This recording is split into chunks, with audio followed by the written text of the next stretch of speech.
Hello, Flandy friends! So, barely a week after my last video talking about live service games and mentioning how Destiny 2 was doing well in the live service industry, their latest DLC has broken records, both good and bad. So let's talk about it. Fair warning, spoilers ahead for the story of the campaign, so if you haven't beaten that yet, come back and watch this once you're through. Don't want to ruin anything for you guys. Now, first of all, Destiny 2 Lightfall has broken their Steam records for highest concurrent players of all time, which is fairly impressive feat considering just how old this game is and how much content has come out for it. More players than ever were excited to see the new story awaited them and quickly logged in to give this new DLC, as well as a new season called Season of Defiance, a try.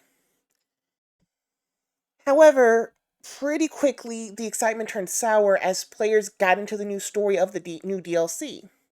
Not only did this game break the record for highest concurrent players, it also broke the record for their lowest reviewed DLC to date. Now, as I am writing this, public opinion has softened lightly now that players are finishing up with the campaign and getting to the other content, such as the season, and getting more time with the quality of life updates they have made. But that still doesn't change the fact that this DLC is just not what players were hoping for, which is a shame because at first glance it does seem exciting. We're supposed to get a new power called Strand, the supposed death of the Traveler, a new shining area to explore and run around in called Neomuna, and also the Veil, which we must uncover the mystery of. Only issue with this is almost all this falls flat once you actually get into it. Starting off with Strand, an interesting new power which is supposed to open up more mobility and versatility than ever before. While in the campaign it feels great due to drastically reduced cooldowns, once you get through the campaign and are no longer boosted by it, you realize those cooldowns drastically limit what was supposed to be a fast and fun playstyle. It takes far too long for things to load up, meaning instead of zipping around and attacking your opponents from all angles, it tends to feel more like the occasional get out of trouble ability or reposition to hopefully get the advantage.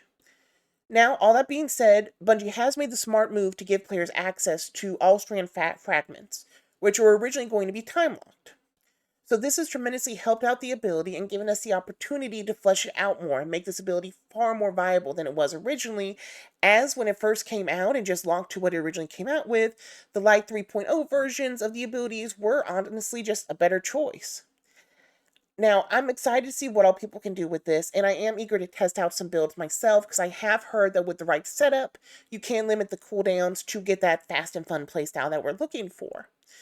I do think that this was the right call for them, but also I fully believe that this is in response to the backlash so far. So good on them for at least realizing the issue and release all content to the players, so that we could actually have fun with this new ability that they worked so hard on. So, good choice. Kind of a shame that it's in response to an issue that you yourself made, but still, fun to play at least. Next, though, we do have the death of the Traveler here. I put the death in quotes because at the end we're told we don't really know what happened. A giant triangle is carved out of it, and our ghost mentions in passing about its connection being severed from the Traveler, but we still have our light. When Gaul managed to contain the Traveler, we lost our powers entirely, but apparently carving a hole through the center of it isn't as big of a deal. Life's infinite cruelty. You, more than any, suffer both fates. Be free.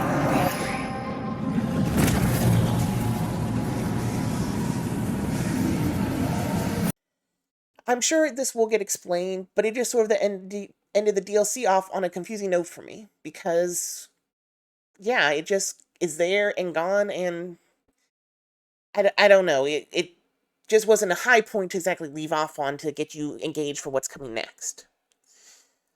But the other new thing about it is Neomuna itself. Talking about this area, I just want to say I love the design of the city and all it offers.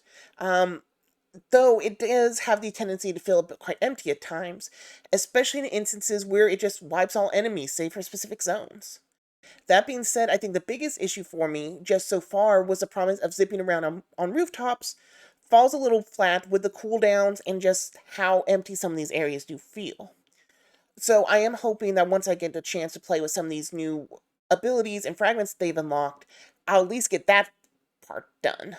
Because I really do enjoy the kind of Spider-Man-esque feel of zipping around and just seeing what all they have to offer, because the city does seem designed for it.